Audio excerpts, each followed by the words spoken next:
Hello everyone, তোমরা তো আমার এর আগে অনেক রান্নার ভিডিও দেখেছো, বাট আজকে আমি একটা বাঙালির অতি প্রিয় মিষ্টি খাবারের ভিডিও নিয়ে হালওয়াই হয়ে চলে এসেছি। তোমরা ভাবছো তো আমি এরমভাবে রেডি হচ্ছি কেন? কারণ আজকে আমি মিষ্টি খাবার বানাবো। আজকে আমি হালওয়াই হয়ে গেছি তাই। প্রথমে টক দই পরিমাণ মতো নেব, 2-3 চামচের মতো। দেন এটাকে ভালোভাবে ফেটিয়ে নেব। ফেটিয়ে নেওয়ার পরে এর মধ্যে ময়দা দেব, নুন দেব, চিনি দেব আর পরিমাণ মতো জল দিয়ে দেব। এরপরে এই মিশ্রণটাকে আরও ভালোভাবে ফেটিয়ে নিতে হবে, ঠিক আগের মতোই যেভাবে দইটা আমরা ফেটিয়েছিলাম। এবার এটা পুরো মিশ্রণটা ফেটানো হয়ে গেলে একটা প্লাস্টিকের মধ্যে ভরে নেব।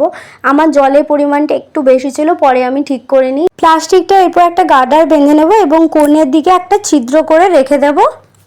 এবারে মেন যে প্রসেস সেটা হচ্ছে, এখানে আমি চিনির আগে এই সিরাপটা বানিয়ে নেব।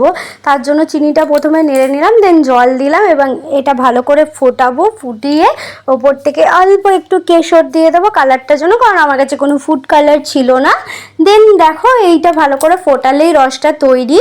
এবার ফ্রাই প্যানে আমি একটু তেল দিলাম, তেলটা গরম করে নিয়ে জিলাপির আকারে আমি এই পুরো মিশ্রণটাকে দেব। এবার হালকা আছে এই ব্যাটারটা জিলাপির আকারে বানিয়ে ভেজে রসে দিয়ে দেব। এবং তোমাদের ভিডিওটা কেমন লাগলো অবশ্যই জানিও।